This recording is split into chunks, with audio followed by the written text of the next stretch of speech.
ಶ್ರೀಗುರುಭ್ಯೋ ನಮಃ. ಹರಿ ಓಂ. ಪ್ರಾಣಾದೇರೀಶಿತಾರಂ ಪರಮಸುಖನಿಧಿಂ ಸರ್ವದೋಷವ್ಯಪೇತಂ ಸರ್ವಾಂತಸ್ಥಂ ಸುಪೂರ್ಣಂ ಪ್ರಕೃತಿಪತಿಮಜಂ ಸರ್ವಬಾಹ್ಯಂ ಸುನಿತ್ಯಂ ಸರ್ವಜ್ಞಂ ಸರ್ವಶಕ್ತಿಂ ಸುರಮುನಿಮನುಜಾದ್ಯೈಃ ಸದಾ ಸೇವ್ಯಮಾನಂ ವಿಷ್ಣುಂ ವಂದೇ ಸದಾಹಂ ಸಕಲಜಗದನಾದ್ಯಂತ ಆನಂದದಂ ತಂ. ಶ್ರೀ ಗುರುಭ್ಯೋ ನಮಃ. ಮುಂದಿನ ಅಧ್ಯಾಯ ಪ್ರಾರಂಭವಾಗ್ತಾದ. ಕೆಲವು ಪುಸ್ತಕಗಳಲ್ಲಿ 2ನೇ ಅಧ್ಯಾಯ, ಇನ್ನು ಕೆಲವು ಪುಸ್ತಕಗಳಲ್ಲಿ 4ನೇ ಅಧ್ಯಾಯ, ಹಿಂಗೆರಡೂ ಪ್ರಿಂಟ್ ಆಗಿದೆ. ನಿನ್ನೆ ಅದಕ್ಕೆ ಕಾರಣವನ್ನು ಹೇಳಿದ್ದೀನಿ. ಇದಕ್ಕಿದು ಅಜಾತಶತ್ರು ಬ್ರಾಹ್ಮಣ ಅಂತ ಕರೀತಾರೆ. ರಾಯರು ಖಂಡಾರ್ಥದಲ್ಲಿ ಇದಕ್ಕೇನು ಅವತಾರಿಕ ಕೊಟ್ಟಾರ? ಪೂರ್ವಾಧ್ಯಾಯೇ ಅಶ್ವಮೇಧ ಬ್ರಾಹ್ಮಣಾದಿಭಿಃ ಪ್ರಾಯೇಣ ಬಾಹ್ಯಾಃ ಬ್ರಹ್ಮವಿದ್ಯಾಃ ಉಕ್ತಾಃ. ಅತ್ರತೋ ಅಧ್ಯಾಯೇ ಪ್ರಾಯೇಣ ಆಂತರಾಃ ಬ್ರಹ್ಮವಿದ್ಯಾಃ ಉಚ್ಯಂತೆ. ಈಗ ಹಿಂದಿನ ಅಧ್ಯಾಯ ಮತ್ತು ಈ ಅಧ್ಯಾಯ ಏನು ವ್ಯತ್ಯಾಸದ? ಎರಡೂ ಅಧ್ಯಾಯಗಳಲ್ಲೂ ಒಂದೇ ವಿಷಯವನ್ನು ಹೇಳ್ತಿದ್ರೆ 2 ಅಧ್ಯಾಯ ಪ್ರತ್ಯೇಕ ಮಾಡುವ ಅವಶ್ಯಕತೆ ಇರೋದಿಲ್ಲ. ಒಂದೇ ವಿಷಯವನ್ನು ಹೇಳಿಕ್ಕೆ 2 ಅಧ್ಯಾಯಗಳು ಯಾಕೆ ಅಂದಮೇಲೆ ಹಿಂದಿನ ಅಧ್ಯಾಯದಲ್ಲಿ ಒಂದು ಪ್ರತ್ಯೇಕ ವಿಷಯ, ಈ ಅಧ್ಯಾಯದಲ್ಲೊಂದು ಪ್ರತ್ಯೇಕ ವಿಷಯವನ್ನು ಹೇಳ್ತಾ ಇದ್ದಾರೆ. ಅದನ್ನು ರಾಯರು ಸೂಚನಾ ಮಾಡ್ತಾರೆ. ಪೂರ್ವಾಧ್ಯಾಯದಲ್ಲಿ ಏನು ಪ್ರಾರಂಭ ಮಾಡಿದ್ರು? ಅಶ್ವಮೇಧ ಬ್ರಾಹ್ಮಣ, ಅಶ್ವಬ್ರಾಹ್ಮಣ ಮೊದಲಾದ ಬ್ರಾಹ್ಮಣಗಳಿಂದ ಬಾಹ್ಯಾಹ ಬ್ರಹ್ಮವಿದ್ಯಾಹ ಉಕ್ತಾಹ, ಹೊರಗೆ ನಡೆಸಬಹುದಾದ, ಹೊರಗೆ ಚಿಂತಿಸಬಹುದಾದ ಬ್ರಹ್ಮವಿದ್ಯೆಗಳನ್ನು ಹೇಳಿದ್ದಾರೆ. ಹೊರಗೆ ಎಲ್ಲೆಲ್ಲಿ ಭಗವಂತನ ಉಪಾಸನೆಯನ್ನು ಮಾಡಲಿಕ್ಕೆ ಸಾಧ್ಯವಿದೆಯೋ ಅಲ್ಲೆಲ್ಲ ಕಡೆಗಳಲ್ಲೂ, ಉದಾಹರಣೆಗೆ ಅಶ್ವ ಅಂತ ಪ್ರಾರಂಭ ಆಯಿತು ಮೊದಲನೆಯದ್ದು, ಕೊನೆಯಲ್ಲಿ ಬರುವಾಗ ಮತ್ತೆ ನಾಮ, ರೂಪ, ಆ ಕರ್ಮ ಇಂಥಲ್ಲಿ ತೋರಿಸ್ತಾ ಇದ್ದಾರೆ. ಇವೆಲ್ಲವೂ ಹೊರಗಿನ ಪದಾರ್ಥಗಳಲ್ಲಿ ಇರುವ ಭಗವಂತನ ಬಗ್ಗೆ ತಿಳಿಸಿರುವಂತಹ ವಿದ್ಯೆಗಳು, ಅಲ್ಲಿ ಉಪಾಸನೆ ನಡೆಸುವಂತಹದ್ದು. ಇದನ್ನು ತಿಳಿಸಿಕೊಟ್ರು. ಈ ಅಧ್ಯಾಯದಲ್ಲಿ ಪ್ರಾಯೇಣ ಆಂತರಾವಿದ್ಯಾ, ಒಳಗಿರುವ ಭಗವಂತನ ಉಪಾಸನೆಯನ್ನು, ಅದರ ವಿದ್ಯೆಯನ್ನು ತಿಳಿಸಿಕೊಡ್ತಾರೆ. ಪ್ರಾಯೇಣ ಅಂತ 2 ಕಡೆಗೆ ಅಂದಾರ. ಅಂದ್ರೆ ಏನಾಯಿತು?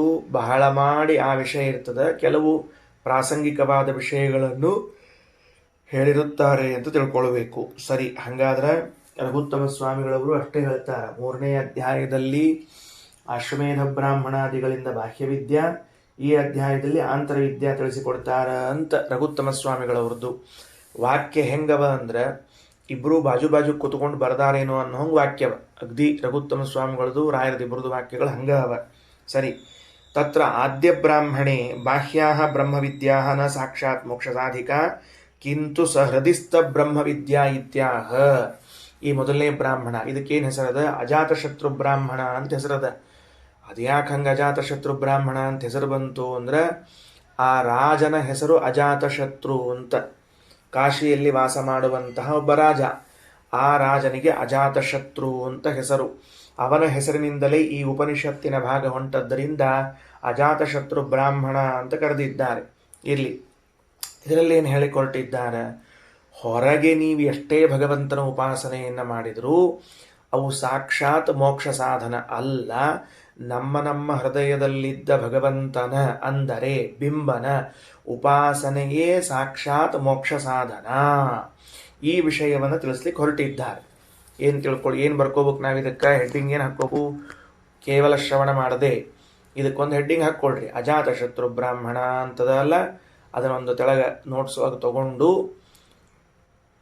ಬಾಹ್ಯ ಬ್ರಹ್ಮೋಪಾಸನ ಬರೀತಾರೆ. ಹಂಗ ಬಾಹ್ಯ ಬ್ರಹ್ಮವಿದ್ಯಾ ಸಾಕ್ಷಾತ್ ಮೋಕ್ಷ ಸಾಧಕ ಅಲ್ಲ. ಬಾಹ್ಯದಲ್ಲಿರುವ ಭಗವಂತನ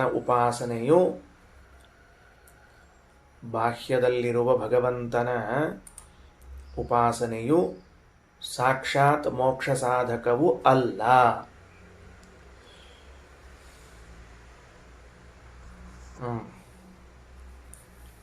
ಮತ್ತೇನೆಂದರೆ ಹೃದಯದಲ್ಲಿರುವ ಬಿಂಬನ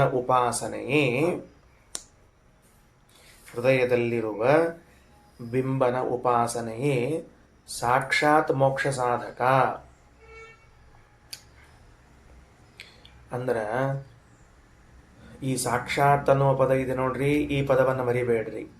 ಈ ಪದ ಬಹಳ ಮಹತ್ವದ್ದದ. ಏನು ಮಹತ್ವದ ಈ ಪದ? ಇದು ಸಾಕ್ಷಾತ್ ಮೋಕ್ಷ ಸಾಧನ ಅಂತನ್ನೋದರಿಂದ ಸಾಕ್ಷಾತ್ ಮೋಕ್ಷ ಸಾಧನ ಅಲ್ಲ ಅನ್ನೋದರಿಂದ ವ್ಯತ್ಯಾಸ ಏನಾಯ್ತು ಅಂತ ತಿಳ್ಕೊಳ್ರಿ. ಈಗ ನೀವು ಮೋಕ್ಷ ಸಾಧನ ಅಲ್ಲ ಅಂತ ಹೇಳಿಬಿಟ್ಟು ಸಾಕ್ಷಾತ್ ಪದವನ್ನು ಹಾಕಲಿಲ್ಲ. ಹೊರಗೆ ಏನೇನು ಪದಾರ್ಥಗಳವ, ಈ ಪದಾರ್ಥಗಳಲ್ಲಿ ಇದ್ದ ಭಗವಂತನ ಚಿಂತನ, ಧ್ಯಾನ, ಉಪಾಸನೆಯನ್ನ ಮಾಡ್ತಾ ಇರೋದು ಅದೇನು ಮೋಕ್ಷ ಸಾಧನ ಅಲ್ಲ ಅಂತ ಹಿಂಗೆ ಹೇಳಿಬಿಟ್ರು ಅಂದ್ರೆ ನಾಳೆ ಹೊರಗಡೆಗೆ ಇದ್ದ ಭಗವದ್ ರೂಪದ ಉಪಾಸನೆ ನಿಲ್ಲಿಸಿಬಿಡ್ತೀವಿ. ನಾವೆಲ್ಲ ಮಾಡೋದೇ ಇಲ್ಲ. ಇಲ್ಲಿ ಭಗವಂತ ಇದ್ದಾನಂತ ಚಿಂತನೆಗೆ ಹೋಗೋದಿಲ್ಲ ನಾವು. ಆಮೇಲೆ ಹೃದಯದಲ್ಲಿ ಮಾಡಬೇಕು ಅಂದ್ರೆ ನಮಗಿನ್ನೂ ಅಷ್ಟು ಪ್ರಯತ್ನ ಸಾಲೋದಿಲ್ಲ. ಅದಕ್ಕೆ ರಘುತ್ತಮ ಸ್ವಾಮಿಗಳವರು, ರಾಘವೇಂದ್ರ ಸ್ವಾಮಿಗಳವರು ತಿಳಿಸಿದ್ದೇನು ಅಂದ್ರೆ, ಹೊರಗೆ ಎಲ್ಲೆಲ್ಲಿ ಭಗವಂತನ ಸ್ಮರಣೆ ಮಾಡಿಕೊಳ್ಳಿಕ್ಕೆ, ನೆನೆಸಿಕೊಳ್ಳಿಕ್ಕೆ, ನಮಸ್ಕರಿಸಲಿಕ್ಕೆ, ಉಪಾಸನೆ ಮಾಡಲಿಕ್ಕೆ ಸಾಧ್ಯ ಅದ ಅದನ್ನೆಲ್ಲ ಮಾಡ್ರಿ. ಆದ್ರೆ ಅದು ನೇರವಾಗಿ ಮೋಕ್ಷವನ್ನು ಕೊಡಿಸ್ತದೆ ಅಂತ ಇಟ್ಕೋಬೇಡ್ರಿ. ಆ ತರಹದ ಉಪಾಸನೆಯು ನಿಮಗೆ ಇನ್ನೊಂದು ಉಪಾಸನೆಯನ್ನ ಮಾಡ್ಲಿಕ್ಕೆ ಬುದ್ಧಿ ಕೊಡ್ತದೆ. ಆ ಉಪಾಸನೆ ಮಾತ್ರ ಸಾಕ್ಷಾತ್ತಾಗಿ ನಿಮಗೆ ಭಗವಂತನ ದರ್ಶನವನ್ನ ಮಾಡಿಸಿ ಕೊಡುತ್ತದೆ. ಆ ಎರಡನೇದ್ಯಾವುದು ಅಂತ ಕೇಳಿದ್ರೆ ಸ್ವಬಿಂಬೋಪಾಸನ. ನಮ್ಮ ಹೃದಯದಲ್ಲಿಯೇ ಇರುವಂತಹ ನಮಗೆ ಬಿಂಬನಾದ ಭಗವಂತನ ಉಪಾಸನ. ಅದಕ್ಕೆ ಸಾಕ್ಷಾತ್ ಅಂತ ಎರಡು ಶಬ್ದಗಳನ್ನು ಹಾಕಿದ್ದದ. ಎರಡೂ ಕಡೆಗೆ ಸಾಕ್ಷಾತ್ ಶಬ್ದ ಹಾಕಿದ್ದ ಲಾಭವನ್ನು ತಿಳ್ಕೊಳ್ರಿ. ಇಲ್ಲದೆ ಇದ್ರೆ ಏನಾಗ್ತದೆ, ಸುಮ್ಮನೆ ವ್ಯರ್ಥವಾಗಿ ಶಬ್ದ ಪ್ರಯೋಗ ಮಾಡಿದ್ರು ಅಂತ ಆಗ್ಬಿಡ್ಬೇಕಾಗ್ತದೆ. ಹಂಗಲ್ಲ, ಸರಿನಾ? ಈಗ ಇದು ಹೆಂಗ ಈ ಅಂಶವನ್ನು ಹೇಳಬೇಕಾಗಿದೆ ಉಪನಿಷತ್ತಿಗೆ. ಯಾವ ಅಂಶವನ್ನ? ಸ್ವಬಿಂಬ ಉಪಾಸನ, ಸ್ವಹೃದಯಸ್ಥನಾದ ಸ್ವಬಿಂಬೋಪಾಸನೆಯೇ ಮೋಕ್ಷ ಸಾಧನ ಹೊರತಾಗಿ ಸಾಕ್ಷಾತ್ ಬೇರೆದಲ್ಲ ಅಂತ. ಈ ಅಂಶವನ್ನ ಉಪನಿಷತ್ತು ನಮಗೆ ತಿಳಿ ಹೇಳಲಿಕ್ಕೆ ಒಂದು ಘಟನೆಯನ್ನ ಉಲ್ಲೇಖ ಮಾಡ್ತದೆ. ಈಗ ಒಂದು ಘಟನೆಯನ್ನು ಉಲ್ಲೇಖ ಮಾಡ್ತದೆ. ಏನು ಮಾಡಬಹುದಾಗಿತ್ತು ಉಪನಿಷತ್ತು? ನೇರಾನೇರವಾಗಿ ನೋಡು, ಹೊರಗಡೆಗೆ ಇದ್ದ ಯಾವ ಭಗವದ್ ಉಪಾಸನ ಸಾಕ್ಷಾತ್ ಮೋಕ್ಷ ಸಾಧನ ಅಲ್ಲ ಅಂತ ಹಿಂಗೊಂದು ವಿಷಯವನ್ನು ಹೇಳಿಬಿಟ್ಟು ಸ್ವಬಿಂಬನಾದ ಹೃದಯಸ್ಥನಾದ ಭಗವಂತನ ಉಪಾಸನೆಯೇ ಮೋಕ್ಷ ಸಾಧನ ಸಾಕ್ಷಾತ್ ಅಂತ ಹೇಳಿಕ್ ಬರ್ತದೆ. ಹಂಗೆ ಹೇಳಲಿಲ್ಲ. ಒಂದು ಪ್ರಮೇಯವನ್ನು ಹೇಳುವಾಗ ಉಪನಿಷತ್ತು ಅಳವಡಿಸಿಕೊಳ್ಳುವ ತಂತ್ರ ಏನು ಅಂತ ಕೇಳಿದ್ರೆ, ಅದರ ತಂತ್ರಗಾರಿಕೆ ಏನಿದೆ ಅಂತ ಕೇಳಿದರೆ, ಒಂದು ಕಥೆಯಿಂದ ನಮ್ಮನ್ನು ಒಳಗೆ ಪ್ರವೇಶ ಮಾಡಿಸ್ತದೆ. ಒಂದು ಕಥೆಯಿಂದ ನಮ್ಮನ್ನು ಒಳಗೆ ಪ್ರವೇಶ ಮಾಡಿಸಿ, ಆ ಕಥಾ ಹೆಂಗಿರಬೇಕು? ನಾವೇ ಅಲ್ಲಿ ಪಾತ್ರಧಾರಿಗಳಾಗಬೇಕು. ಆ ಕಥೆಯೊಳಗೆ ನಾವೇ ಪಾತ್ರಗಳಾಗಬೇಕು. ಪಾತ್ರಗಳಾಗಿ ಒಳಗೆ ಪ್ರವೇಶ ಮಾಡಿದ ಮೇಲೆ ನಮ್ಮ ಉಪಾಸನೆಯಲ್ಲಿ ತಿದ್ದುಪಡಿಗಳಾಗಬೇಕು. ಉಪನಿಷತ್ತು ಕೇಳಿ ಮುಗಿಸಿ ಹೊರಗೆ ಬಂದಾಗ ಅದರ ಸಂಸ್ಕಾರ ನಮ್ಮ ಮನಸ್ಸಿನಲ್ಲಿ ಉಳಿದಿರಬೇಕು. ಇಷ್ಟು ಕೆಲಸ ಮಾಡಿರ್ತಾರೆ. ಈಗ ನಾವು ಸಿನಿಮಾ ಮತ್ತು ನಾಟಕಗಳನ್ನು ನೋಡ್ತಿರ್ತೀವಿ. ನಾಟಕಗಳನ್ನು ನೋಡಿದಾಗೆಲ್ಲ ಏನಾಗ್ತದೆ? ನಾವೇ ಪಾತ್ರಧಾರಿಗಳಾಗ್ಬಿಡ್ತೀವಿ. ಆಮೇಲೆ ಮುಗಿಸ್ಕೊಂಡು ಹೊರಗೆ ಬಂದಾಗ ಆ ಪಾತ್ರದ ಗುಣಗಳೆಲ್ಲ ನಮ್ಮಲ್ಲಿ ಉಳ್ಕೊಂಡಿರ್ತಾವೆ. ಅದಕ್ಕೆ ರಾಮಾದಿವತ್ ವರ್ತಿತವ್ಯಂ ನ ರಾವಣಾದಿವತ್. ರಾವಣಾದಿಗಳಂಗೆ ಇರಬಾರದು, ರಾಮನಂತೆ ಇರಬೇಕು ಅಂತ ಹೆಂಗೆ ಬುದ್ಧಿ ಬರ್ತದೋ ಹಂಗೆ ಆ ತಂತ್ರಗಾರಿಕೆಯನ್ನು ಉಪಯೋಗಿಸಿಕೊಂಡು ಈ ಅಜಾತಶತ್ರು ಬ್ರಾಹ್ಮಣ ಅಂತ ಅನ್ನೋದು ಸ್ವಹೃದಿಸ್ಥನಾದ ಸ್ವಬಿಂಬನ ಉಪಾಸನ, ಇದು ಸಾಕ್ಷಾತ್ ಮೋಕ್ಷ ಸಾಧನ ಅಂತ ಹೇಳಲಿಕ್ಕೆ ಹೊರಟಿದೆ. ಏನಿದು? ಯಾವ ಕಥೆಯಿಂದ ಹೇಳ್ತದ? ಏನು ಸಂವಾದದಿಂದ ಹೇಳ್ತದ ಅಂತ ನೋಡೋಣಂತ. ಇದರಲ್ಲಿ 12 ಉಪಾಸನೆಯ ಸ್ಥಳಗಳನ್ನು ಹೇಳ್ತಾ ಇದ್ದ ಹೊರಗಡೆಗೆ.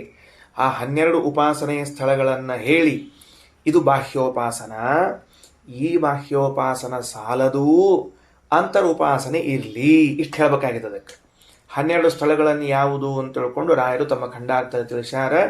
ನಾನು ಆಮೇಲೆ ಬರೆಸ್ತೀನಿ, ಅದರ ಸಮಯ ನೋಡಿಕೊಂಡು. ಈಗ 2 ಕಿವಿ ಕೊಟ್ಟು ಕೇಳಿಸ್ಕೊಳ್ರಿ. ಏನು? ಸೂರ್ಯನಲ್ಲಿ, ಚಂದ್ರನಲ್ಲಿ, ಮಿಂಚಿನಲ್ಲಿ, ಆಕಾಶದಲ್ಲಿ, ವಾಯುವಿನಲ್ಲಿ, ಅಗ್ನಿಯಲ್ಲಿ, ನೀರಿನಲ್ಲಿ ಹೊಸ ಅಂಶ, ಇವೆಲ್ಲ ನಾವು ಕೇಳಿರ್ತೀವಿ. ಇನ್ನು ಹೊಸ ಅದರಲ್ಲಿ ಎಲ್ಲಿ ಅಂದರೆ ಕನ್ನಡಿಯಲ್ಲಿ ಭಗವದ್ ರೂಪದ ಉಪಾಸನ ಅಂತ ಹೇಳ್ತಾರೆ.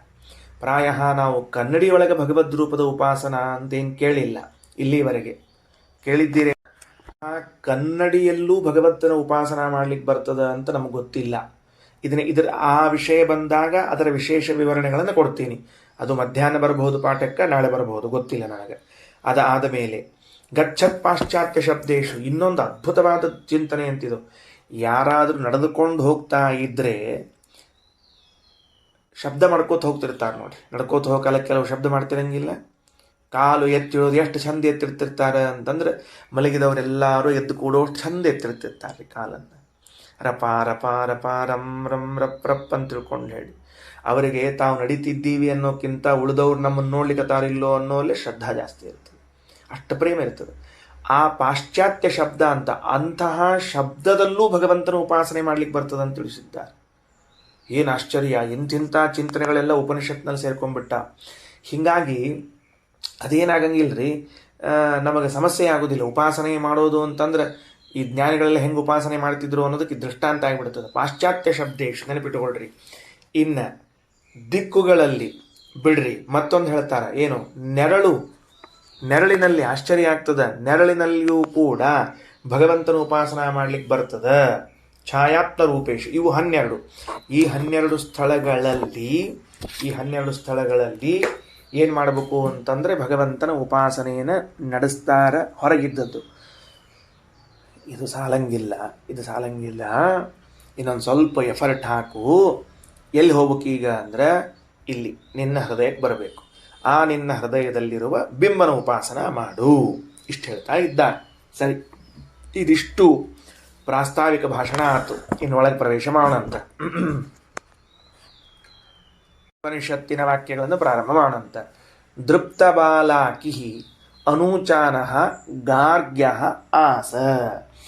ನೋಡ್ರಿ, ಅದಕ್ಕೆ ಎಲ್ಲೆಲ್ಲಿ ದಂಡಕ ಹಾಕ್ಕೋಬೇಕು ಅಂತ ಒಂಚೂರು ಹೇಳ್ತೀನಿ, ಕೇಳ್ಕೊಳ್ರಿ. ಈ ಆಸ ಅನ್ನೋದಕ್ಕೆ ಒಂದು ದಂಡಕ ಹಾಕ್ಕೊಳ್ರಿ. ಮೊದಲನೇದ್ದು, ಯಾರಲ್ಲಿ ಅದ ಅವ್ರು ಬೇಡ, ಯಾರಲ್ಲಿ ಇಲ್ಲ ಅವರಷ್ಟ ಹಾಕ್ಕೊಳ್ರಿ. ದೃಪ್ತ ಬಾಲಾಕಿ ಅನೂಚಾನಃ ಗಾರ್ಗ್ಯ ಆಸ.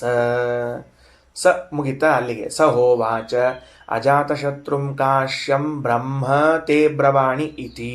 ಅಲ್ಲಿಗೊಂದು ಹಾಕ್ಕೋಬೇಕು ದಂಡಕ. ಸ ಹೋವಾಚ ಅಜಾತಶತ್ರು ಸಹಸ್ರಮೇತಸ್ಯಾಂ ವಾಚಿ ದದ್ಮಃ. ಅಲ್ಲೊಂದು ದಂಡಕ ಹಾಕ್ಕೋಬೇಕು. ಅದು ದದ್ಮೋ ಇರ್ತದೆ, ನಾ ಪದಚ್ಛೇದ ಮಾಡಿ ಹೇಳೋ ಕಾಲಕ್ಕೆ ಹಂಗಾಗಿರ್ತದೆ. ಜನಕೋ ಜನಕ ಇತಿ ವೈ ಜನಾ ಧಾವಂತಿ ಇತಿ. ಅಲ್ಲಿಗೊಂದು ದಂಡಕ. ಅಲ್ಲಿ ಅದ ಕೊನೆಗೆ ಮುಗಿದ ಕೆಲಸ. ಸರಿ, ನೋಡ್ರಿ ಏನಾದ್ರು ಅಂದ್ರೆ ಇಬ್ಬರ ಸಂವಾದ, ಈ ಮಾತುಕತೆಗಳು, ಇದರಿಂದ ಈ ಕಥೆಯನ್ನು ಪ್ರವೇಶ ಮಾಡ್ತಾ ಇದ್ದಾರೆ. ಯಾರ್ದಿಬ್ಬರದು ಅಂದ್ರೆ ಅದಕ್ಕೆ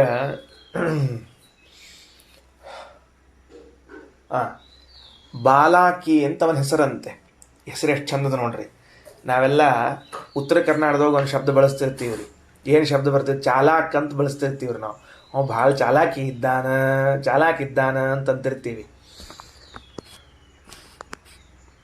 ಬಾಲಾಕಿ ಅನೂಚಾನಃ ಗಾರ್ಗ್ಯ ಆಸ. ಅದಕ್ಕೆ ರಾಯರು ಖಂಡಾರ್ಥದಲ್ಲಿ ವಿವರಣೆ ಕೊಡುವಾಗ ಹಿಂಗಂತಾರ. ಗಾರ್ಗ್ಯ ಅಂದ್ರೆ ಗರ್ಗಸ್ಯ ಗೋತ್ರಾಪತ್ಯಂ ಗಾರ್ಗ್ಯ. ಗರ್ಗ ಗೋತ್ರದಲ್ಲಿ ಹುಟ್ಟಿ ಬಂದವನು. ಗರ್ಗ ಋಷಿಗಳು ಅಂತಿದ್ರಲ್ಲೋ, ಗರ್ಗಾಚಾರ್ಯರು ಅಂತ ಕೇಳಿರಿಲ್ಲೋ? ಕೃಷ್ಣನ ಕಾಲಕ್ಕೆ ನಾಮಕರಣ ಮಾಡಿದವರು, ಮುಂಜಿ ಮಾಡಿಸಿದವರು ಅಂತ ಕೇಳಿರಿಲ್ಲೋ? ಆ ಗರ್ಗ ಗೋತ್ರದಲ್ಲಿ ಹುಟ್ಟಿ ಬಂದ ಒಬ್ಬ ಬ್ರಾಹ್ಮಣ ಕುಮಾರ. ಅವನ ಹೆಸರೇನು ಅಂತಂದ್ರೆ ಬಾಲಾಕಿ ಅಂತ ತಿಳ್ಕೊಂಡು ಅವ ಅನೂಚಾನಃ. ಅನೂಚಾನಃ ಅಂದ್ರೆ ವೇದಾಧ್ಯಯನವನ್ನ ಮಾಡಿದವನು. ಬರ್ಕೊಳ್ರಿ, ಅನೂಚಾನಃ ಅನ್ನೋ ಶಬ್ದಕ್ಕೆ ಅರ್ಥ ಗೊತ್ತಾಗಂಗಿಲ್ಲ. ಅದಕ್ಕೆ ಅನೂಚಾನೋ ವೇದಾಧ್ಯಯನ ಸಂಪನ್ನ ಅಂತ ರಾಯರು ರಘುತ್ತಮ ಸ್ವಾಮಿಗಳವರು ಇಬ್ಬರು ಬರೆದಾರೆ.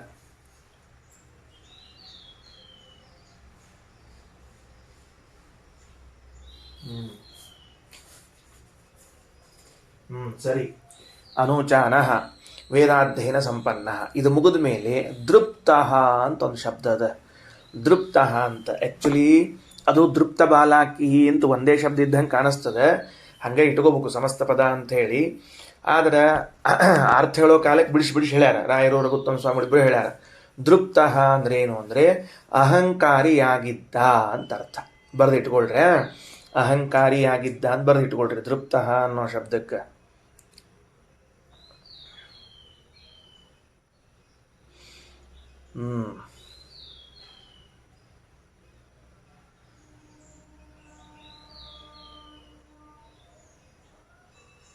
ಸರಿ, ಬರ್ಕೊಂಡ್ರೆ ಅಹಂಕಾರಿಯಾಗಿದ್ದ ಅಂತ ತಿಳ್ಕೊಂಡು. ಹಂಗಾದ್ರೆ ಏನು ಹೇಳ್ದಂಗಾಯ್ತು, ಉಪನಿಷತ್ತು ಒಬ್ಬನನ್ನು ಪರಿಚಯ ಮಾಡಿಸ್ಲಿಕ್ಕತ್ತದ. ಯಾರನ್ನು ಪರಿಚಯ ಮಾಡಿಸ್ಲಿಕ್ಕತ್ತದ? ಒಬ್ಬ ಬ್ರಾಹ್ಮಣ ಕುಮಾರನನ್ನು ಪರಿಚಯ ಮಾಡಿಸ್ತಾ ಇದೆ. ಹೆಂಗೆ ಪರಿಚಯ ಮಾಡಿಸ್ಬೇಕು? ಬ್ರಾಹ್ಮಣ ತನ್ನ ಪರಿಚಯವನ್ನು ತಾನು ಮಾಡಿಸಿಕೊಳ್ಳುವಾಗ ಗೋತ್ರ ಪ್ರವರದಿಂದ ತನ್ನ ಪರಿಚಯ ಮಾಡಿಸ್ಕೊಳ್ಬೇಕು. ಇದು ನಮ್ಮಲ್ಲಿ ಪದ್ಧತಿ ತಪ್ಪೇದ. ನಾವು ಉದ್ದಕ್ಕೆ ನಮಸ್ಕಾರ ಮಾಡಬಾರ್ದು. ಯಾರಿಗೇ ನಮಸ್ಕಾರ ಮಾಡುವಾಗಲೂ ನಮ್ಮ ಗೋತ್ರ ಪ್ರವರಗಳನ್ನು ಹೇಳಿ ನಮಸ್ಕಾರ ಮಾಡುವ ಪದ್ಧತಿ ಉಂಟು. ಕಿವಿ ಹಿಡ್ಕೊಂಡು ಹಿಂಗೆ ಹಿಡ್ಕೋಬೇಡ್ರಿ, ಮತ್ತೆ ತಪ್ಪಂತ ಹೇಳಿ ನರಗಡಿಸಲೆ ಹಿಂಗೆ ಹಿಡ್ಕೋಬೇಕು.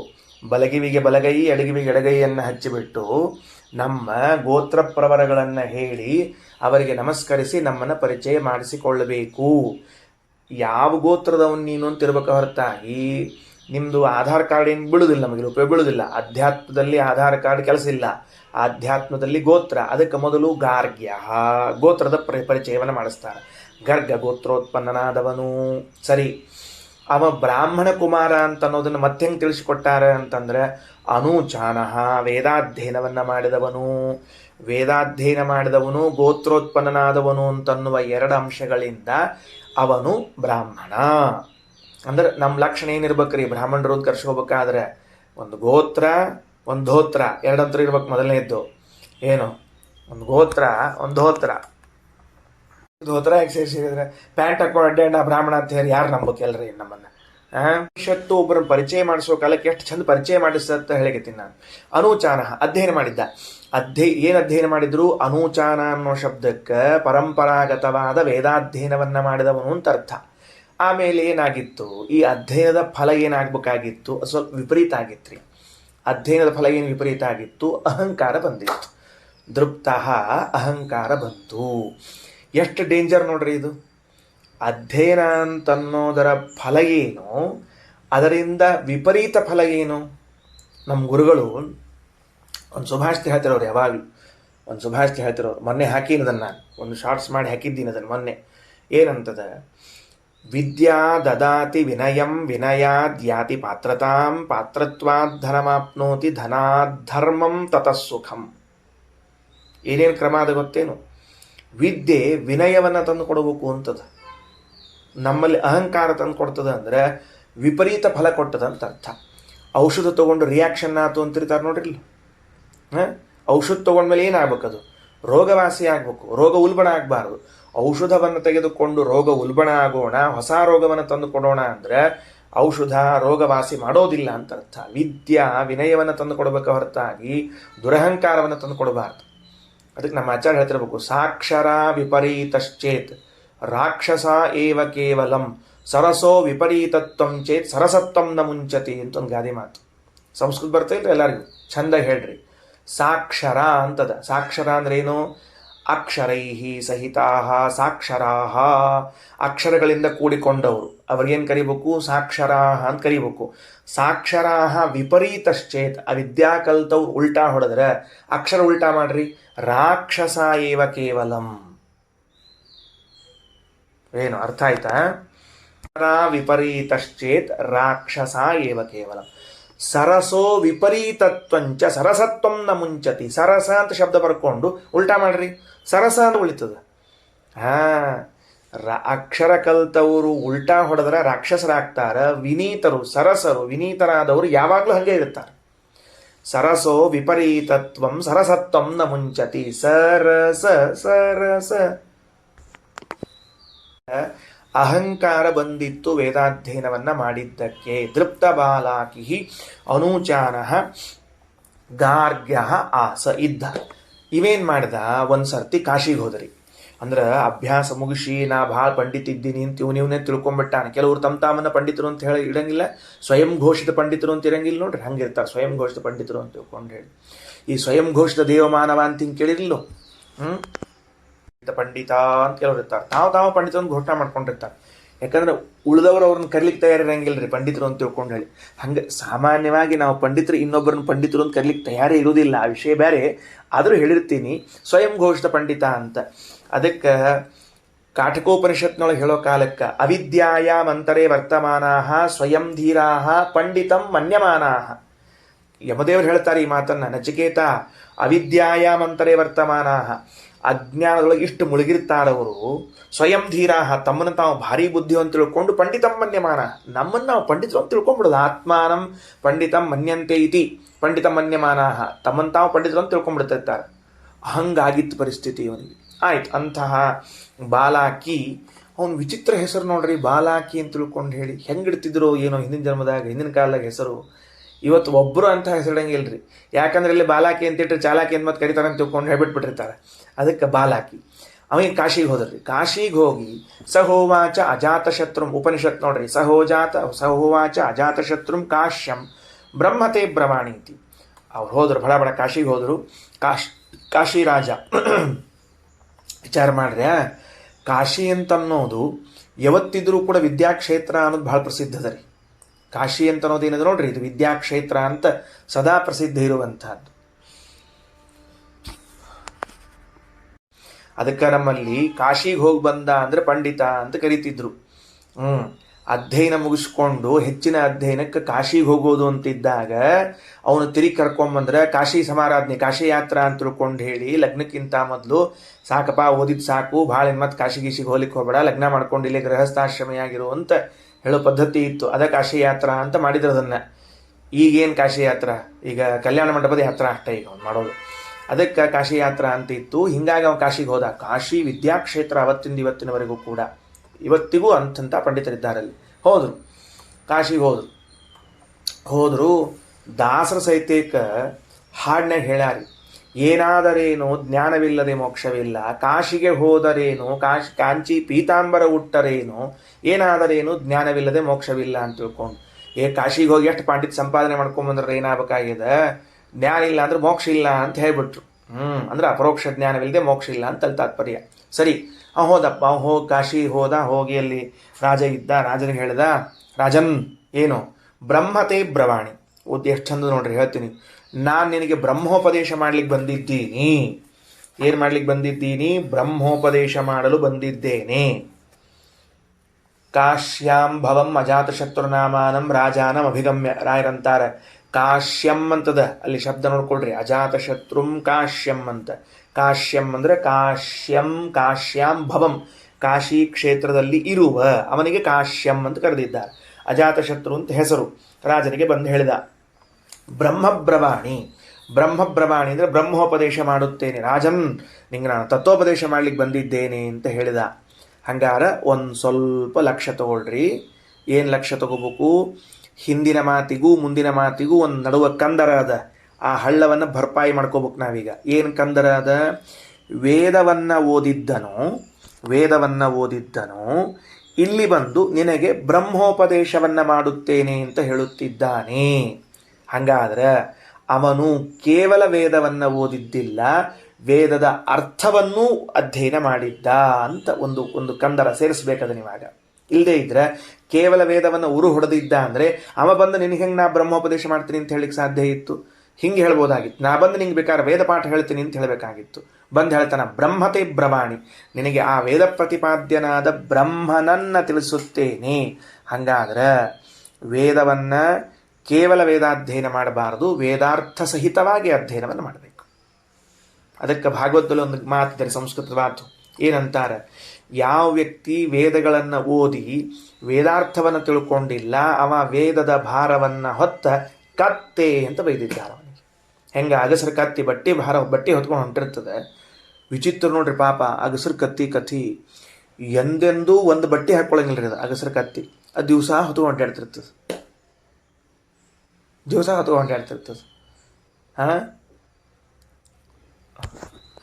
ಅಲ್ಲ, ಹೇಗೆ ಕೇವಲ ಭಾರ ಹೊರಿತಂತೆಯೋ ಹಂಗೆ ವೇದವನ್ನು ಅಧ್ಯಯನ ಮಾಡಿ ಅರ್ಥವನ್ನು ತಿಳಿದುಕೊಳ್ಳದೆ ಹೋದರೆ ವೇದದ ಭಾರ ಹೊತ್ತುಕೊಂಡಂತೆ. ಅಂದಮೇಲೆ ಏನು ಮಾಡಬೇಕು? ವೇದಾರ್ಥವನ್ನು ಓದಬೇಕು. ಅಲ್ಲೇ ವೇದದಲ್ಲೇ ಒಂದು ಮಾತು ಬರ್ತದೆ, ಯಸ್ತನ್ನ ವೇದಕ್ಕೆ ಮೃಚಾಕರಿಷ್ಯತಿ, ಯಸ್ತನ್ನ ವೇದ ಯಹ ತತ್ ನ ವೇದ. ಯಾವ ವ್ಯಕ್ತಿ ವೇದಾಧ್ಯಯನವನ್ನು ಮಾಡಿಯೂ ತತ್ ಆ ಬ್ರಹ್ಮನನ್ನು ನ ವೇದ ತಿಳ್ಕೊಳ್ಳಿಲ್ಲೋ, ಕಿಮೃಚಾ ಕರಿಷ್ಯತಿ, ಆ ವೇದಗಳು ಏನು ಮಾಡ್ಬೇಕು? ತೊಗೊಂಡೇನು ಮಾಡ್ಬೇಕು? ಇವಂಗೆ ಅದರಿಂದ ಪ್ರಯೋಜನ ಇಲ್ಲ, ಅವಂಗೆ ಇದರಿಂದ ಪ್ರಯೋಜನ ಇಲ್ಲ. ಯಸ್ತನ್ನ ವೇದ ಕಿಮೃಚಾ ಕರಿಷ್ಯತಿ ಅಂತಾರೆ ಬ್ರಹ್ಮ. ಸಹೋವಾಚ ಅಜಾತಶತ್ರು. ಅಬ್ಬಾ, ಅವನೆಂಥ ಪಂಡಿತ ಇದ್ದರಿ ಅಜಾತಶತ್ರು, ನೋಡ್ಲಿಕ್ಕೆ ರಾಜ ಇದ್ದಂಗಿದ್ದವ, ಅಟ್ಟ ಗುಮ್ಮ ಕೂತಿದ್ದ. ಬಂದ್ಕೊಳ್ಳೆ ಟಣ್ಣಂತ ಒಂದು ಗುಂಪು ಹಾಕಿ ಒಂದು ಬಾಣ ಹೊಡೆದವ. ಏನು, ನೀವು ನನಗೆ ಬ್ರಹ್ಮೋಪದೇಶವನ್ನು ಮಾಡಿದರೆ ನಿಮಗೆ ನಾನು 1000 ಗೋವುಗಳನ್ನು ದಕ್ಷಿಣೆಯಾಗಿ ಕೊಡ್ಲಾ ಅಂತ ಕೇಳ್ತಾ ಇದ್ದ. ಎಷ್ಟು ಅಸಹ್ಯ ಮಾಡಿದ್ರಿ ಎಲ್ಲರ ಹೇಳ್ತೀನಿ. ನೀನು ನನಗೆ ಬ್ರಹ್ಮೋಪದೇಶ ಮಾಡಿದ್ರೆ, ಸಹೋವಾಚ ಅಜಾತಶತ್ರು, ಉಪನಿಷತ್ ನೋಡ್ಕೊಳ್ರಿ, ನೀನು ನನಗೆ ಬ್ರಹ್ಮೋಪದೇಶವನ್ನು ಮಾಡಿದರೆ ಅಂದ್ರೆ ನೀ ಅಷ್ಟು ಸಮರ್ಥನಿದ್ದದ್ದಾದರೆ, ಸಹಸ್ರಂ ಏತಸ್ಯಾಂ ವಾಚಿದದ್ಮಃ, ನೀ ಉಪದೇಶ ಮಾಡಿದರೆ ನಿನಗೆ ನಾನು 1000 ಗೋವುಗಳನ್ನು ದಕ್ಷಿಣೆಯಾಗಿ ಕೊಡ್ತೀನಿ. ಅಂದರೆ ನೀನು ಅಸಮರ್ಥ, ನನಗೆ ಬ್ರಹ್ಮೋಪದೇಶ ಮಾಡೋ ಸಮರ್ಥ ಇಲ್ಲ, ನೀ ಮಾಡಿದ್ದಾದ್ರೆ ನಿಂಗೆ ದಕ್ಷಿಣೆ ಕೊಡ್ತೀನಿ ಅಂತಂದ. ನೀವು ವಿಚಾರ ಮಾಡಿರಿ, ಹೆಂಗೆ ಅಸಹ್ಯ ಮಾಡಿಸ್ಕೊಂಡ್ರಿ ಬೇಡವ.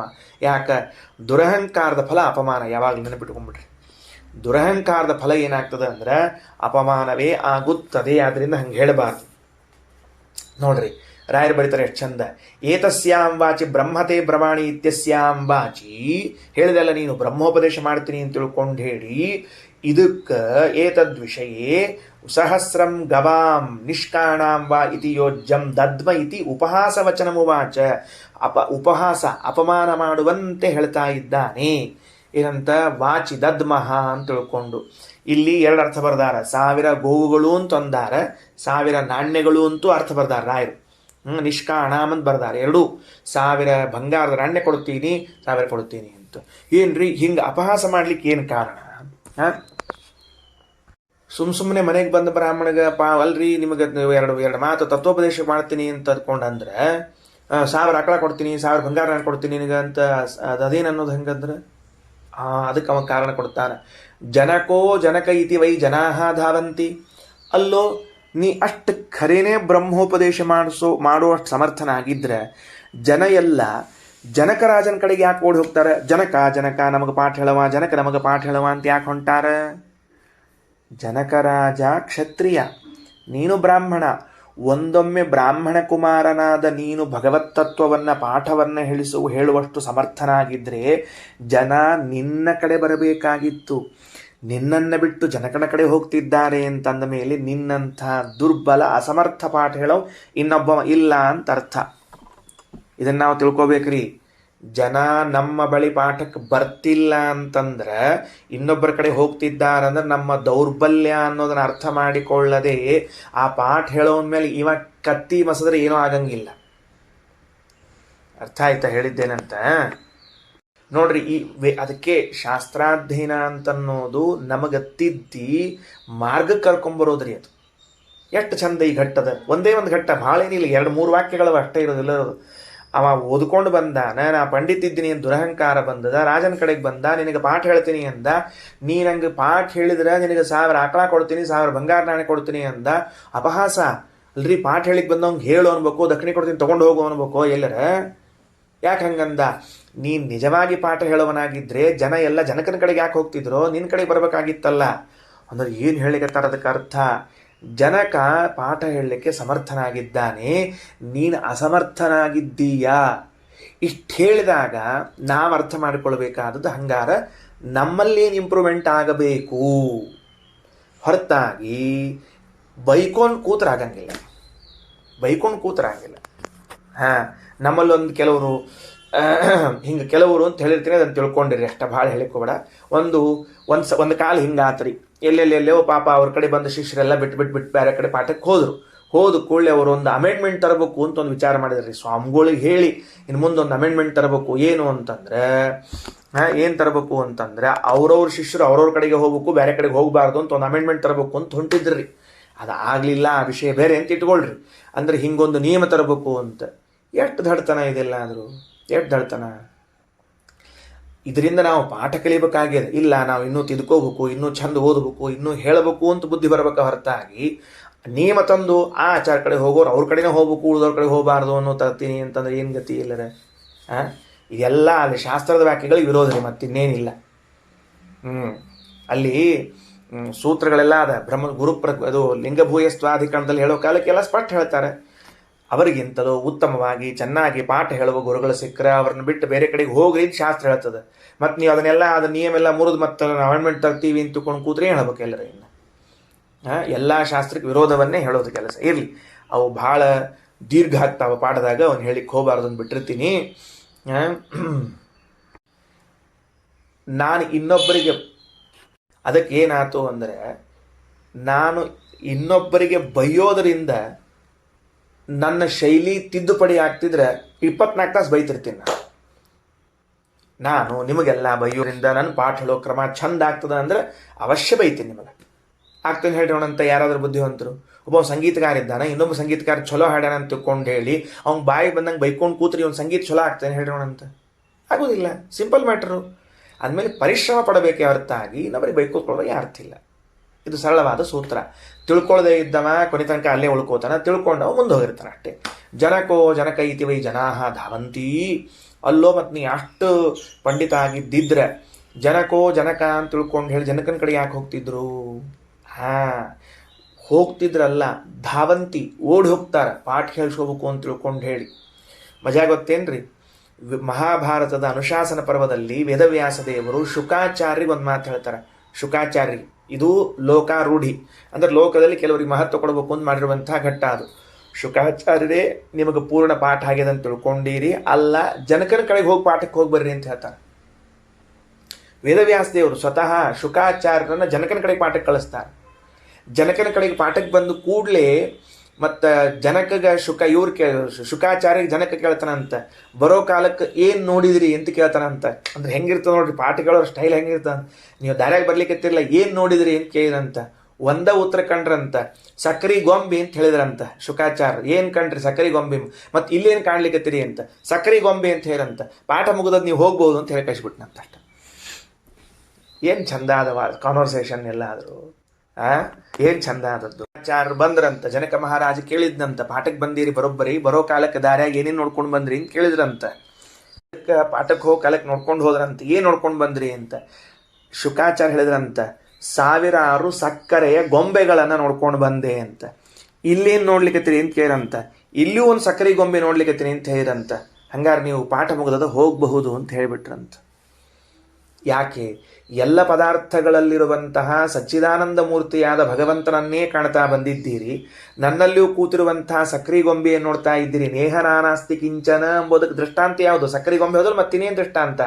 ಭಗವಂತನ ಗುಣ ರೂಪ ಕ್ರಿಯಾಗಳಲ್ಲಿ ಏನೂ ಭೇದ ಇಲ್ಲ ಅಂತ ಅನ್ನೋದಕ್ಕೆ ದೃಷ್ಟಾಂತ ಏನು? ಸಕ್ರಿ ಗೊಂಬೆ ಎಲ್ಲಿ ಕಡಿದ್ರು ಎಲ್ಲಿ ತಿಂದ್ರು ಸಕ್ರಿ ಸಕ್ರಿ ಸಕ್ರಿ ಇದ್ದಂಗೆ ನೇಹ ನಾನಾಸ್ತಿ ಕಿಂಚನ ಅಂತ ಎಲ್ಲ ಕಡೆಗೂ ನೀವು ಭಗವಂತನನ್ನೇ ಕಂಡಿದ್ದೀರಿ. ನಿಮಗೇನು ಪಾಠ ಹೇಳೋದು? ಹೋಗಿ ಬರ್ರಿ ನಮಸ್ಕಾರ ಮಾಡಿ ಕಳಿಸ್ಬಿಟ್ನಂತ.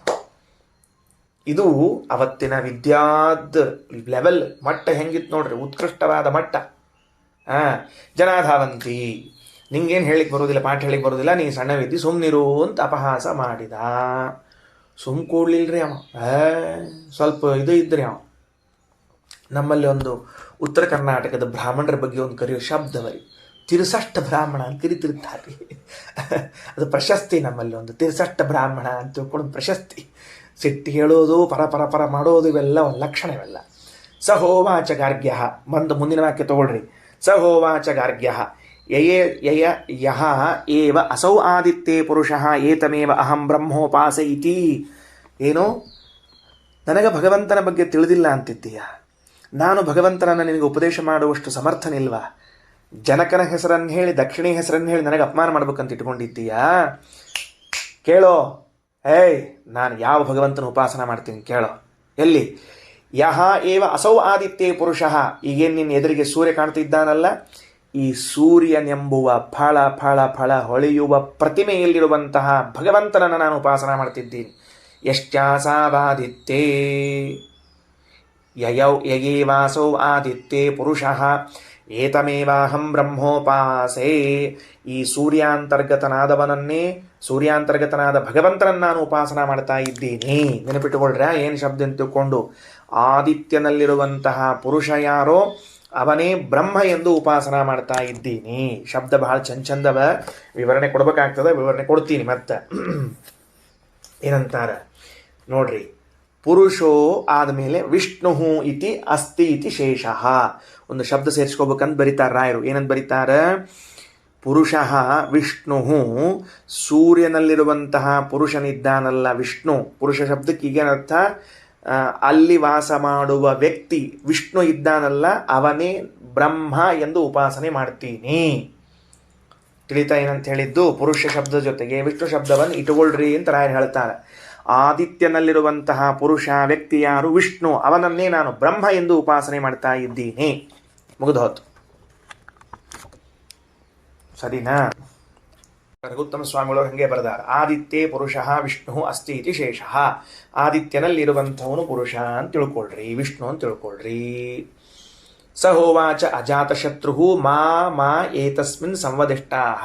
ಮುಗಿಸ್ತೀನಿ, ಇಲ್ಲಿಗೆ ವಿಷಯ ಮುಗಿಸ್ತೀನಿ. ಮಧ್ಯಾಹ್ನದಾಗ ಸಾಕಷ್ಟು ವಿಷಯ ಹೇಳವಿದ್ದೀನಿ ಮತ್ತೆ ಪಾಠದಾಗ.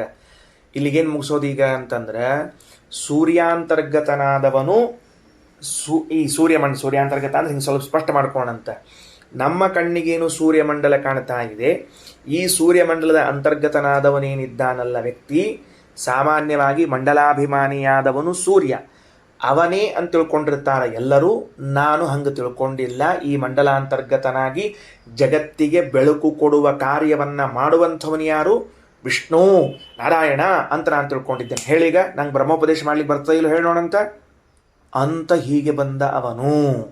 ಚಂದದಲ್ಲಿ ವಿಷಯ, ಭಾಳ ಚಂದದ ವಿಷಯ. ಏನಂತಂದ್ರು ಉಳಿದವರೆಲ್ಲ ಅಂದ್ರೆ ಈ ಬಾಲಾಕಿ ಗಾರ್ಗ್ಯ ಬಾಲಾಕಿ ಉಳಿದವರಿಗಿಂತಲೂ ಹೆಚ್ಚಿನ ಜ್ಞಾನ ಉಳ್ಳವನು ಅಂತ ತಿಳಿಸೋದಕ್ಕೆ ಈ ಉಪನಿಷತ್ತು ಏನು ಮಾಡಿತು, ಎಲ್ಲರೂ ಸೂರ್ಯಮಂಡಲವನ್ನು ನೋಡಿಬಿಟ್ಟು ಇದಕ್ಕೆ ಅಭಿಮಾನಿಯಾದವನು ಯಾರು? ಸೂರ್ಯ. ಅವನೇ ಈ ಸೂರ್ಯಮಂಡಲಕ್ಕೆ ಅಧಿಪತಿ, ಅವನೇ ದೇವ ಅಂತ ತಿಳ್ಕೊಂಡಿರ್ತಾರೆ. ನಾನು ಹಂಗೆ ತಿಳ್ಕೊಂಡಿಲ್ಲ. ನಾನು ಅಧ್ಯಯನವನ್ನು ಮಾಡಿ ಆ ಮಂಡಲಾಂತರ್ಗತನಾಗಿರುವಂಥವನು ನಾರಾಯಣ, ಅವನೇ ಬ್ರಹ್ಮ, ಅವನೇ ಗುಣಪೂರ್ಣ ಅಂತ ಚಿಂತನೆ ಮಾಡ್ತಿದ್ದೀನಿ ಅಂತ ಹೇಳಿಬಿಟ್ಟ. ಅಜಾತಶತ್ರು ಅಂತಾನೆ. ಈ ತಿಳುವಳಿಕೆ ಇಲ್ಲದೇ ಇದ್ದವರೆಲ್ಲ ತಿಳುವಳಿಕೆ ಇದ್ದವ್ರ ಜೊತೆಗೆ ವಾದಕ್ಕೆ ಹೋಗಬಾರ್ದು. ಅಲ್ಪಜ್ಞಾನಿಗಳೆಲ್ಲ ಜ್ಞಾನಿಗಳ ಜೊತೆಗೆ ವಾದಕ್ಕೆ ಹೋಗಬಾರ್ದು. ಮಾ ಏತಸ್ಮಿನ್ ಸಂವದಿಷ್ಟಾಗ ಸ ಹೋವಾಚ ಅಜಾತಶತ್ರು ಅಂತಾನೆ. ಈ ವಿಷಯದಲ್ಲಿ ನೀನು ನನ್ನ ಜೊತೆಗೆ ಸಂವಾದ ಮಾಡಬೇಡ. ಯಾಕ? ಅತಿಷ್ಠ ಸರ್ವೇಷಾಂ ಭೂತಾನಾಂ ಮೂರ್ಧ ರಾಜ ಇತಿವಾ ಅಹಮೇತ ಉಪಾಸೆ. ನಾನೇನು ಉಪಾಸನೆ ಮಾಡ್ತೀನಿ ಗೊತ್ತೇನು? ಸೂರ್ಯಾಂತರ್ಗತನಾದ ವಿಷ್ಣುವನ್ನ. ನೀನಿನ್ನೂ ಬಚ್ಚ ಇದ್ದೆ ಅಂತಾನವ. ನೀನು ಬಚ್ಚ ಇದ್ದಿ. ನಾನು ಏನಂತ? ಸರ್ವೇಷಾಂ ಭೂತಾನಾಂ ಅತಿಷ್ಠಾಹ, ಎಲ್ಲ ಜಗತ್ತನ್ನ ಮೀರಿ ನಿಂತವನು. ಮೂರ್ಧ ರಾಜ ಎಂದು ಉಪಾಸನೆ ಮಾಡ್ತೀನಿ. ಅತಿಷ್ಠ ಮೂರ್ಧ ರಾಜ ಎಂದು ಉಪಾಸನೆ ಮಾಡ್ತೀನಿ ಅಂತ ಮೂರು ಅಂಶವನ್ನು ಹೆಚ್ಚು ಹೇಳ್ತಾನ. ಏನಂತಾನ? ಬರೇ ಸೂರ್ಯಾಂತರ್ಗತನಾದ ವಿಷ್ಣುವನ್ನು ಉಪಾಸನೆ ಮಾಡ್ತೀನಿ ಅಂತ ಬಾಲಾಕಿ ಹೇಳಿದರೆ, ಅವನು ಅತಿಷ್ಠ, ಅವನು ಮೂರ್ಧ, ಅವನು ರಾಜ ಎಂದು ನಾನು ಉಪಾಸನೆ ಮಾಡ್ತೀನಿ. ನೀನು ತಿಳಿದುದಕ್ಕಿಂತಲೂ ಅಧಿಕ ಗುಣೋಪಾಸನೆ ನನ್ನಲ್ಲಿ ಉಂಟು ಅಂತ ತಿಳಿಸ್ತಾ ಇದ್ದಾನೆ. ಶ್ರೀಕೃಷ್ಣಾರ್ಪಣಮಸ್ತು.